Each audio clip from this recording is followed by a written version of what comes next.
Good afternoon, everybody. Thank you for joining us. This is At the Forefront, where we, the Four, the UK's only venture philanthropy fund that is backing the best small charities and social enterprises. We get the chance to meet our social entrepreneurs and hear how they're getting on, what they're doing, challenges they're facing, successes they're having, and more about, probably most importantly, the really exciting, innovative solutions that they have got to some of our greatest challenges in the UK. And today, like every other month, I have a fantastic, impressive social entrepreneur who has agreed to join us. Pauline Miller-Brown, thank you so much for being here. Pauline is the founder and the director of Restart Enterprises, who are rebuilding lives that have been impacted by the criminal justice system. She's a former resettlement manager at HMP Oakwood, which is a prison in the West Midlands. And while doing that job, amongst other roles, she witnessed firsthand how the lack of support to people who are leaving prison plays a huge role in leading to the revolving door of reoffending. She was driven to bridge the gap and set up Restart in 2018. We have had the pleasure of knowing her since 2021. And they are, at Restart, providing a fantastic, holistic service. So now what they're doing includes social supermarkets, clothing banks, the Oakwood Community Hub. They're supporting people in prison, but also ex-offenders and families who are on the outside, and help with the sort of journey forward once they leave the prison system.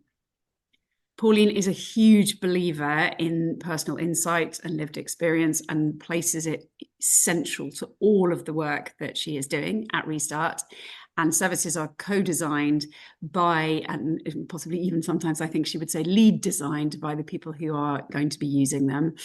And I have got some lovely questions to ask her around some of the really fun stuff, where she's set up community cafes within prisons, where she's had people who have been in the prison designing their business plans, and all sorts of really cool stuff that she has done, which is working very closely with the people who have been in the criminal justice system to get them up off the ground and back into a really positive life.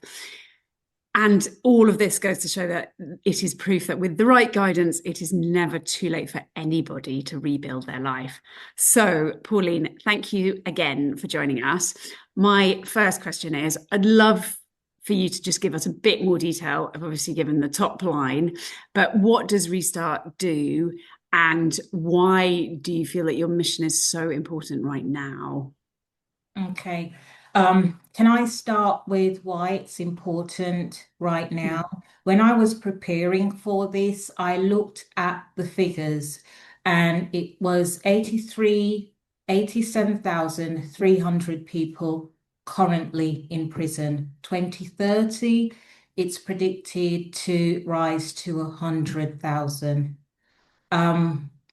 That's my why I'm doing this. What difference can we make? Now, going back to 2012, when I started at HMP Oakwood, those figures were translated by lived experience, by the men that were in, and they were explaining what those gaps were, what those figures meant to them, what was happening to them, what that experience felt like.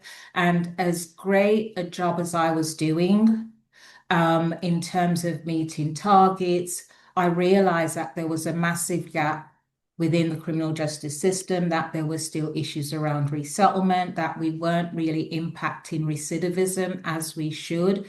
And that's kind of what led me to Restart. But that was also through listening to the people with lived experience. They were the ones that helped me to birth Restart. Tell us a bit more about that, because I know that they were very involved, for example, in working with you to write the business plan for the organization.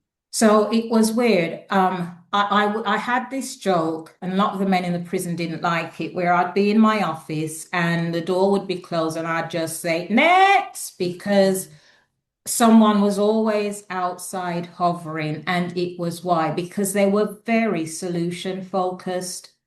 And so it was a kind of informal consultation where they were just filled with ideas. And because they recognize that passion, if you work in the prison industry and men realize that you want to help, you will get bombarded. And that's what happened. I was bombarded with ideas. Around what we could do to make things better, around what could be done if people were leaving, because we had people leaving and they were calling back.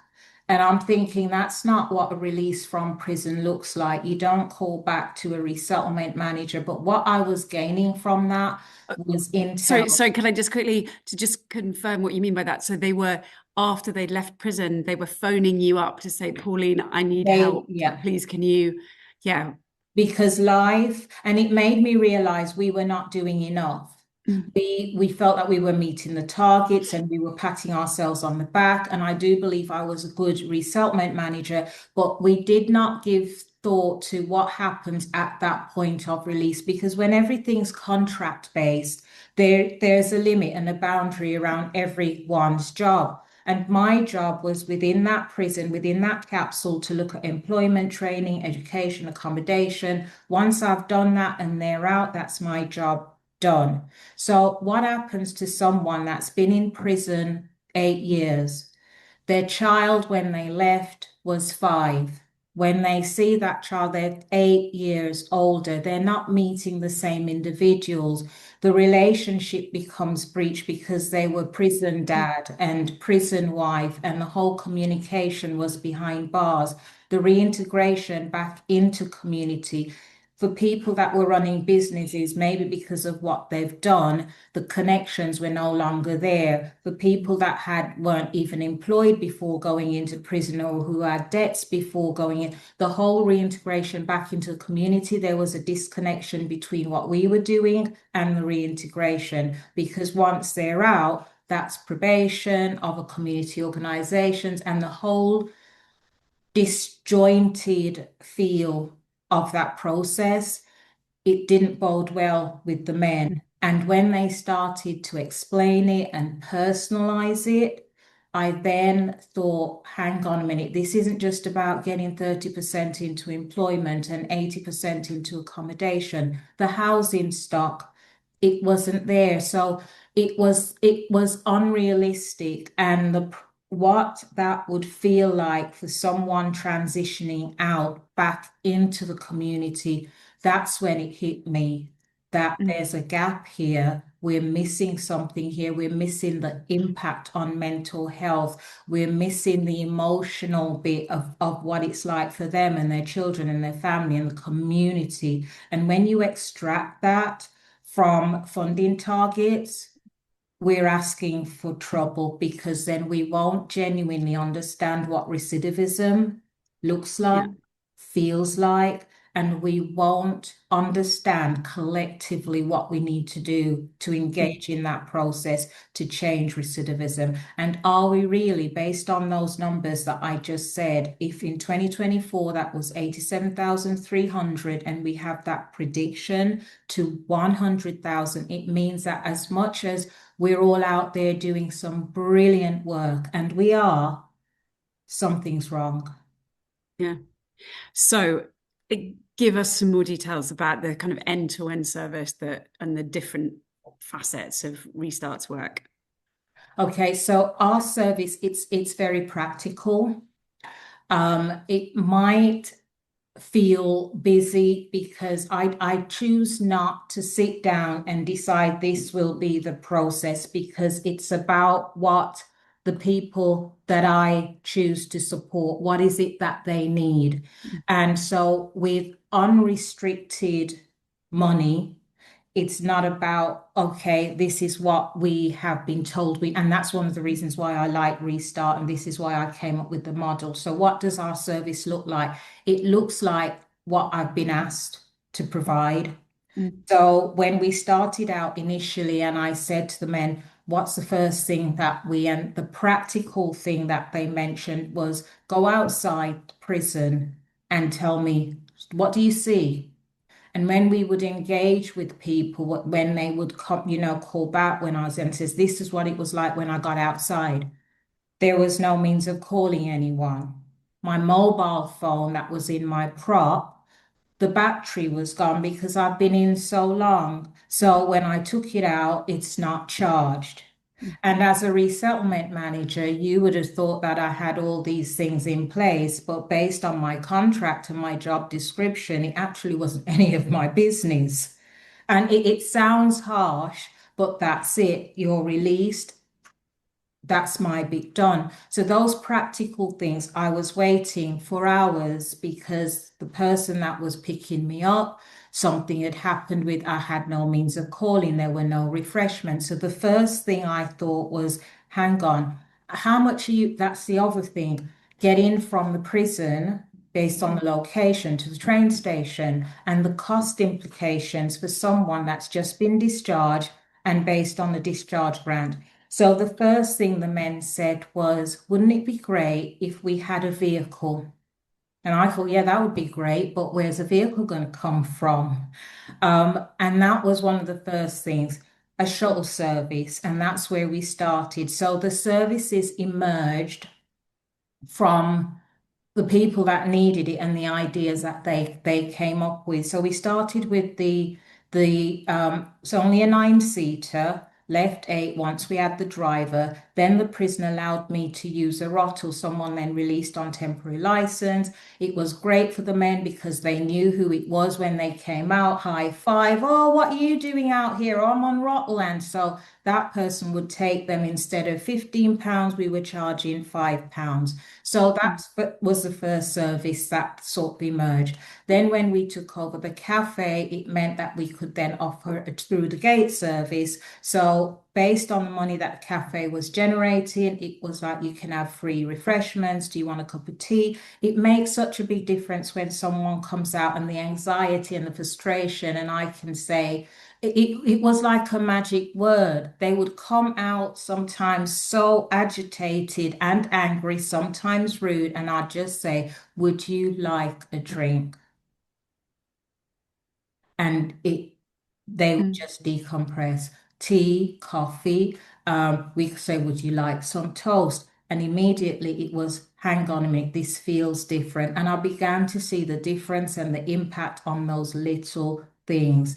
And so the through the gate service started, we were offering information, advice, and guidance. We were saying, would you like to call your loved ones so they could use the phone? Hi, mom, I'm coming out, and have those conversations with the families arriving. We were able to say, based on the money that we generated, you don't have to pay for your tea and coffee. Have a drink, sit down whilst you're waiting for your loved one to come out. So the shuttle service emerged and the through the gate service emerged, and we then started the food bank. And that's how, based on the needs that were coming from the men and the families, that's how all the services co-designed, co-produced between that relationship. Can you tell us a little bit more about how you got the cafe going? Because I know that this is a great story of co-design with some of the, from what I remember of the story, it was both people who were out and people who were still in. And then, you took on an operations manager who was coming straight out the gate. Oh, wow. So we're in the Family Pathway Centre. The skill base, I don't think people realize the skills that are in prison. And the men, they think outside, they're very entrepreneurial. Now, this was before I had an entrepreneurial seed in my body. So I was surrounded with men that had answers to what we could do in terms of having an impact on resettlement and recidivism. They knew the answers. As a resettlement manager, I was just listening and soaking it all in. So they thought if we had the opportunity to have this cafe, because they were in the family pathway, they're watching and they're seeing everything. So can you just explain what is the family pathway? So the Family Pathway Centre, it's each prison's different, but that's the first point of coming in for families where they're processed to go into the prison. With older prisons, this is normally based on the outside. With the new prisons that they're building, it's all in one. So you go in. So The new prisons have a different because it's built differently. Mm. The older prisons, mostly the family pathway is somewhere on the outside on the grounds of the prison. That's where the families And they've come. got kind of cafe within it that was run by an external cafe providing Yes, service. Yeah, yeah. yeah. So we did a presentation to say if we had this and had the opportunity to turn it into a social enterprise cafe, going to organizations like where we could Fair Share, sorry, where we could get items and ingredients cheaper, we could then it would have an impact on the cost. We would be able to give free tea and coffee to families that are coming for their loved ones. Now, based on someone that was in Oakwood, he popped in one day to say hi, he was still on Rottle but elsewhere, and we're having this conversation and co-production started. It just started emerging, and I was like, well, that's great, but I'm not gonna, that's too big an ask. To run a cafe, basically. It, Yeah. to even ask for it. Oh, okay. I'm thinking, I can't do that. That's a bit bold. And these men with that lived experience, before I knew it, one of them took his laptop out and he says, well, what are you doing? He says, well, I'm doing like financial forecast, what it would look like. And I thought, what for? For you to take to the director, not doing that. And I had a director, and even now the past director and current director, they think outside the box. They allow me to present ideas to them. They allowed both individuals back into the prison, into the director's office to help with this pitch. And I looked in his eyes and I could see that light bulb moment. And he thought, what a brilliant idea. And by allowing us to do that, it meant that we then had over 30 Rottles from HMP Oakwood that actually passed through that cafe based on that vision that was birthed from Mm. these two individuals with my support. Mm. And one of the things I like about Restart, this was a resettlement manager with people with lived Mm. experience fused together Yeah. to make this. And then giving people work experience and jobs, Yes. basically. Yeah. Um, From that came four employment opportunities for the Rottles, not all at the same time, but each one had like a 12-year opportunity. And then yeah. when we had funding from yourselves, that we then had a role that was our first ops manager. Yeah. Yay! Sorry. It's fantastic. But I just thank you for explaining all that. I just wanted to give everybody a really clear idea of quite how kind of embedded in working with the ideas that were coming from the people inside, the men that you were helping to resettle, all of the stuff that you're doing is. And yeah, as you said, you now are adding, you've got food banks involved, you've got, you have a social supermarket. Tell us a bit Yeah, about social yeah. supermarket. So the social supermarket, again, the lived experience, the co-design. Um, we were buying in food and we started the food bank. And the concept of what a prison community should be, I was learning a lot and I'm still learning. So for me, the food bank was there to support families with main breadwinner in prison. And so when I realized that staff were also using this, it created a lot of conflict with myself and the Rotters thinking, no, it's not for you guys. Why are you using this? This is for families, someone for people that have a loved one in prison. And that was ignorance on my part because as I started speaking to the staff members, they were saying, well, it's not just people with a loved one in prison that's suffering food poverty. And it that was a light bulb moment for me. And that's how the social supermarket, because then I realized, hang on, there's a prison community, and a Mm. prison is a community. You've got all these different professionals in there. There are people from medical field, they're teachers, everyone's in that capsule. And so I thought we need to open this. Plus, there were two other prisons on the site, and I was kind of blind dealing with just Oakwood when I'm thinking if Restart's about supporting people impacted by imprisonment, it's not just about one prison. There are three prisons on this site. So there was a little building next door to HMP Featherstone, and I'd look at it and try and visualize it and claim it. I had no one that I knew in Featherstone prison, and maybe over 12 months, 18, I just kept looking at it. I'd drive past it, said to my husband one day, gonna, and I saw the sign, and eventually there was a governor that knew someone in there, made that connection for me. I pitched, I says, could we? And in 30 minutes, it was a yes. And I thought, wow, because we've always sort of connected with private prisons, and this is a public prison, and we're going to have this hot, and we got the sign up. And that's how we started the social supermarket. So for me, that's about two-thirds less than what you would have in the supermarket. Sometimes we can do it a little bit cheaper at 50% less. Is it a major Tesco? No, it's not. It's a little wooden hut and it's beautiful and it's got all the essential items in there. We're now trying pop-up shops in the family pathway centres for each prison, HMP Brinsford, HMP Featherstone, and we're doing it in the family pathway to make it feel a bit nearer when families are coming out to access. So the social supermarket was birthed from the concept of the food bank, that next level. We still do the food bank again with support from yourselves. As you know, we had a worker in, now it's ticking over enough where it's now paying for itself.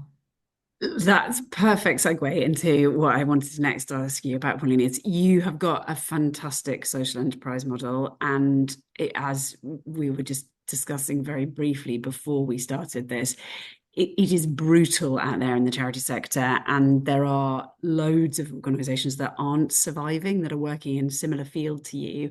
Your ability to earn income as an organization, and therefore to really make sure that you are so much more stable than charities that are trying to do things in this area but who are reliant on grant funding, is amazing.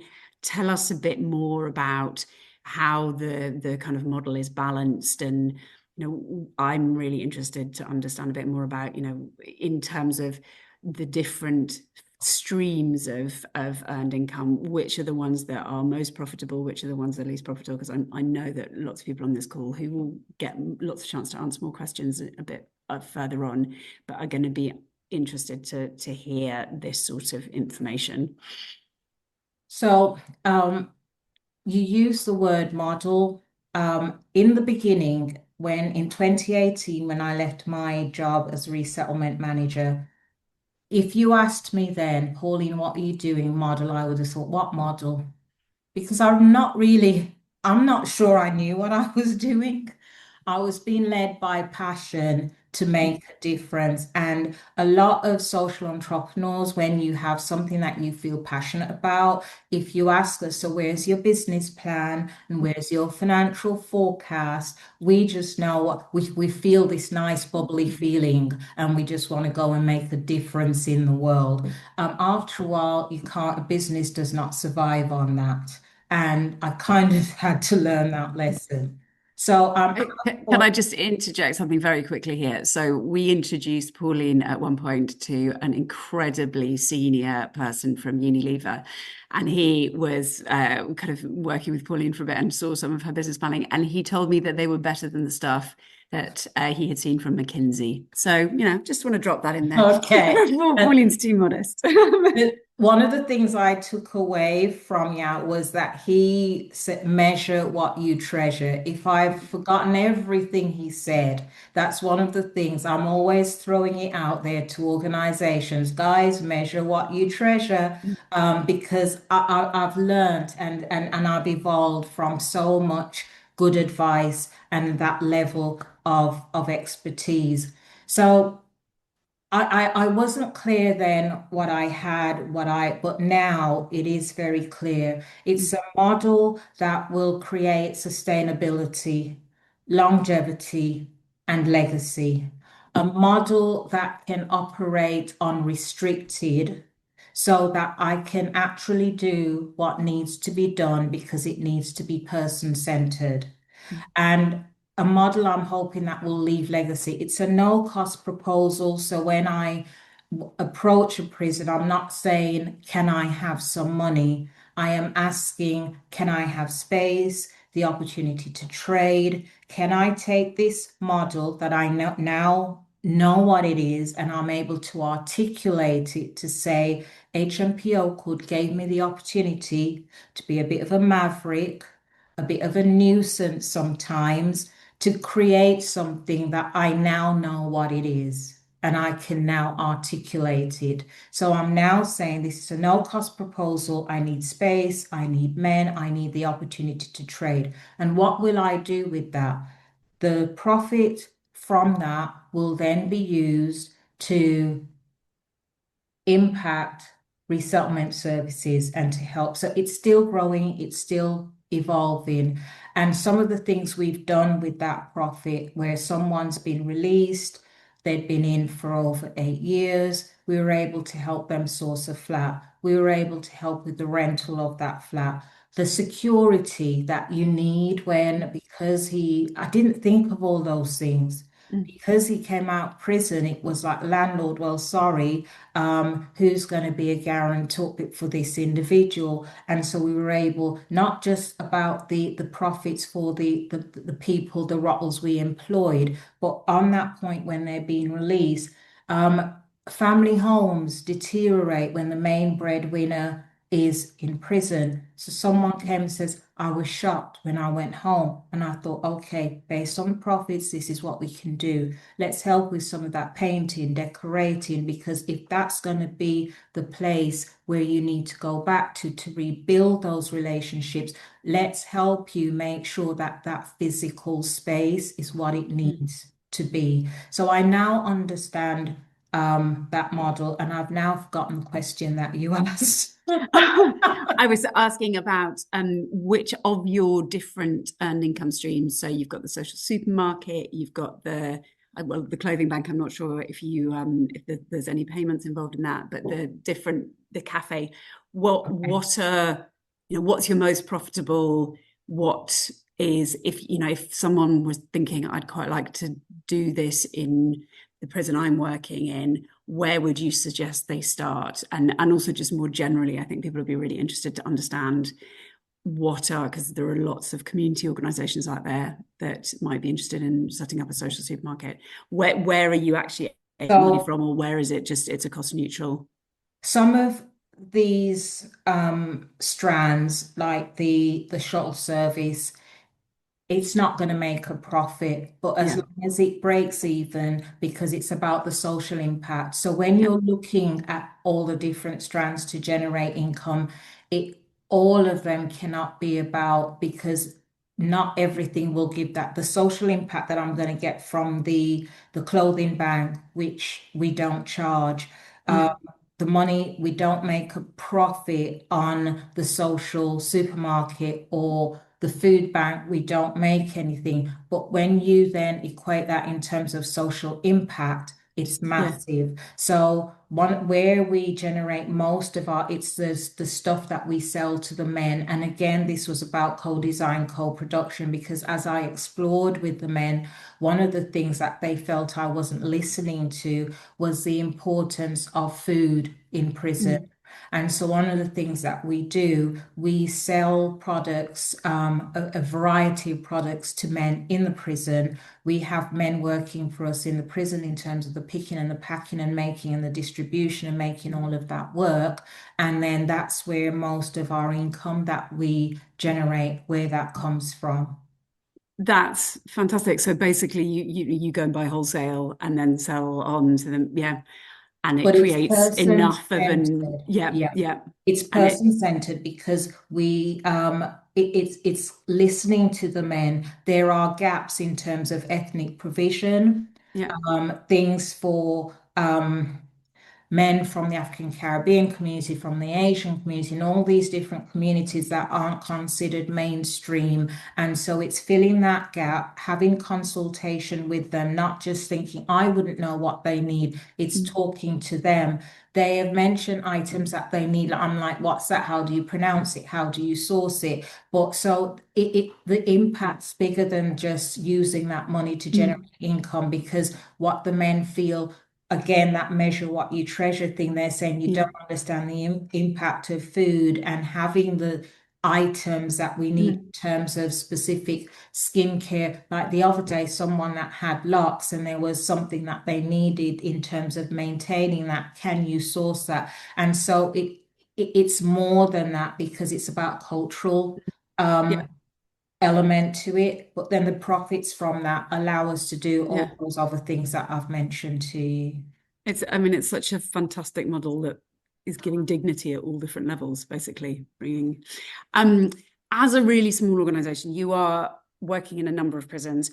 What are the biggest challenges in getting through the gates and engaging with more prisons? What are your ambitions for Restart?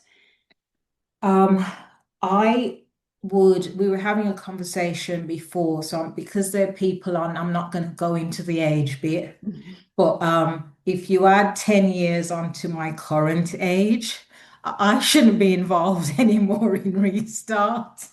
Um, so I want to sort of think, what next? So in terms of, I want to scale.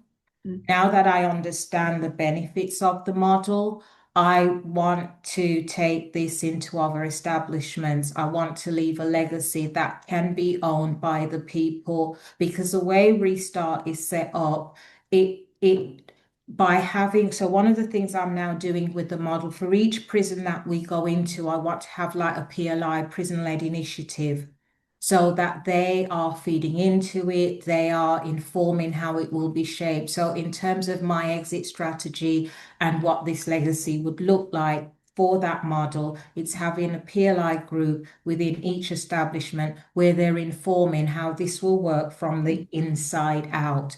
I want to then look at, for each prison, to establish, based on the profits, for the men to be involved in how will that be used, because Mm. of their lived experience, they will best know. So the model needs sharpening.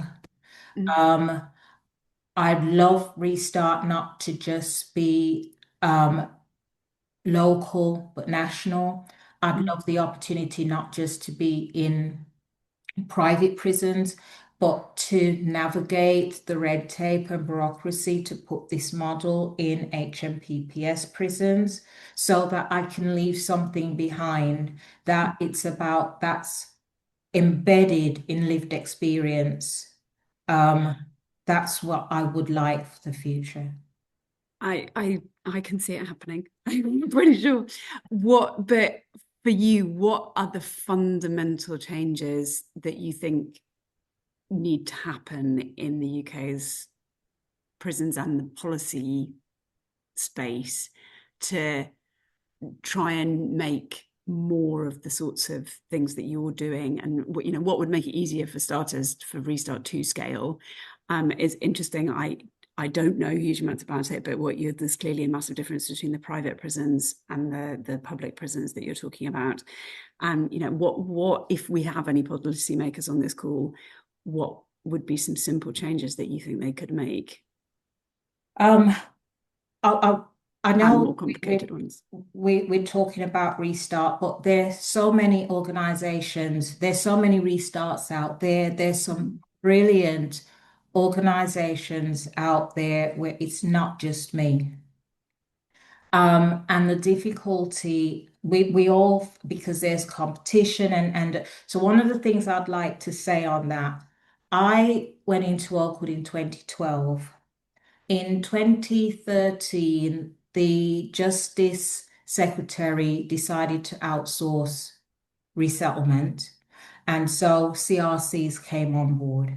2019, The government. Sorry, what's the So CRC? community rehabilitation companies. And Yeah. so when I started in Oakwood, resettlement was being run by the prisons. But then with this change, and contracts going out, it was a massive change for probation, for prisons, and for the people with that lived experience. Mm, When we got to 2019, government decided, oh, it hasn't worked. So all that reshuffling, and they thought, well, we're coming up with something else, which was a dynamic framework. That was difficult for a lot of organizations like Restart to navigate mm, because you were taking us from our language to a corporate language. mm. And so Clinks, I remember, stepped in to help a lot of us navigate that process.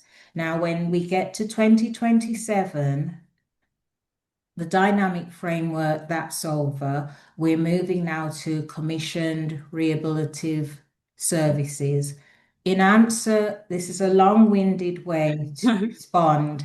So, and all this terminology, Yeah. CRC, dynamic Yeah. framework, CRS, it's difficult for us to navigate that because we're not from the corporate world. We do not speak that language. And if we do not get to a point where we're recognized and valued for what we bring to the table, when the government speak about what it cost, and this isn't in millions, I don't even know how many zeros are in billions. So Mm, we're saying that the taxpayers' money, it's around over 10 billion that everyone's paying out in terms of what it costs when people reoffend. If small organizations like ourselves were recognized, valued, listened to, engaged with a little bit more, it would help because we're actually saving the government a mm. lot of money. And I'm not sure that we're not getting the credibility I think that we deserve. So there's a lot going on bottom up. But Yeah. from top down, we need consistency, we need transparency, and we need a process that's not always changing. Yeah. If we have any policymakers on the call, please heed that. They may Um, choose not to speak to me yeah. now, but we have to discuss the elephant in the room. And if we Yeah. don't discuss the elephants in the room, we cannot make a massive difference within the criminal justice system. And just one other thing I wanted to say, a lot of times it's not that we don't know what the elephant is, but when you're receiving funding, we focus on this is what we've done this. And yes, we've done a lot of great things, but it becomes difficult to speak the truth and be honest and open and transparent because the funding we have, it Yeah. sometimes stops us from, and that's one of the beauties that I like with Restart. It allows me to speak freely. Yeah, because you're not taking any contract funding from government, are you? I would like it, but no, at the moment, Yeah. no. So yeah, at the moment you can speak truth to power. And I would, based on my character, would hope that that would never Yeah, change. Because yeah. if that changed, I would never be able to be the voice that's required for the very people that I say that I'm supporting. Yes, I'm sure it never would, but it might make it a little bit harder. So let's try and amplify you while you are free to say whatever you need. But before I hand over to questions to others on the call, just wanted to say, have you got an example, a case study, a person in particular that is the sort of person that you think of when you're having a really bad day and things are difficult and not going so well?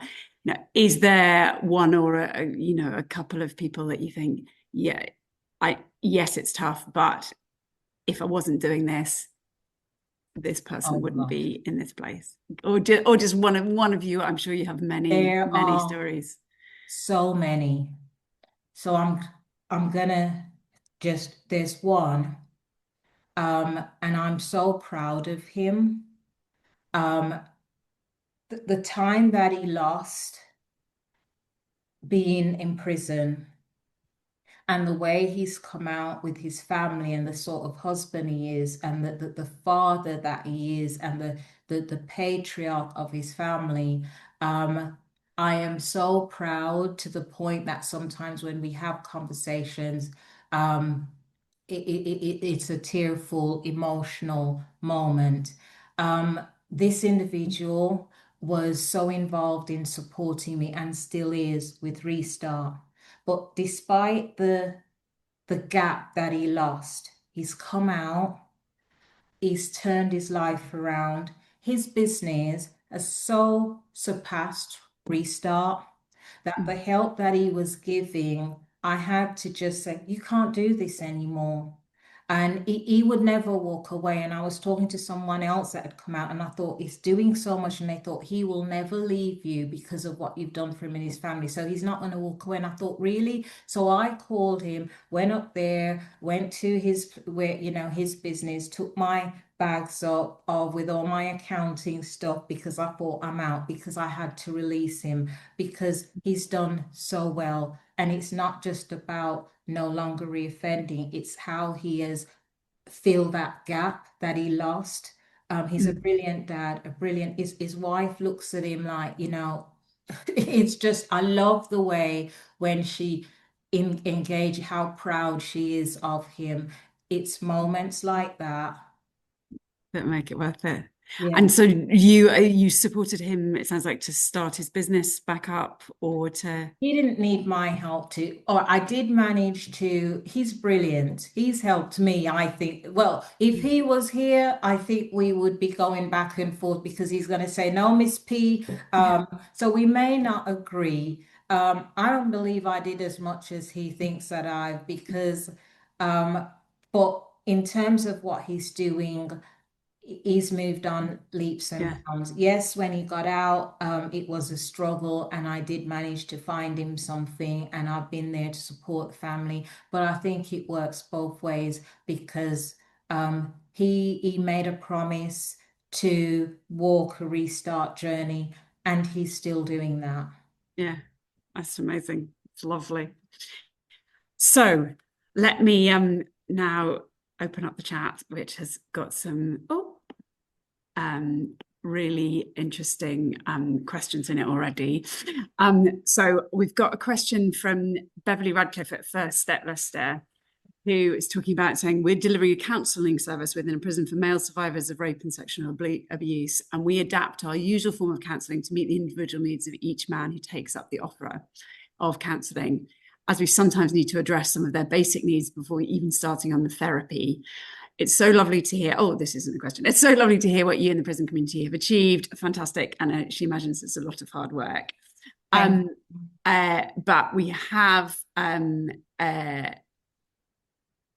got also a comment from Vicky Daniels, who says 25% of our volunteers are ex-offenders, and 2/3 of them are still homeless, one after being released 7 years ago. It's really hard to get a job if you have a criminal record, and if you haven't a job, it's difficult to get accommodation, particularly as a single man.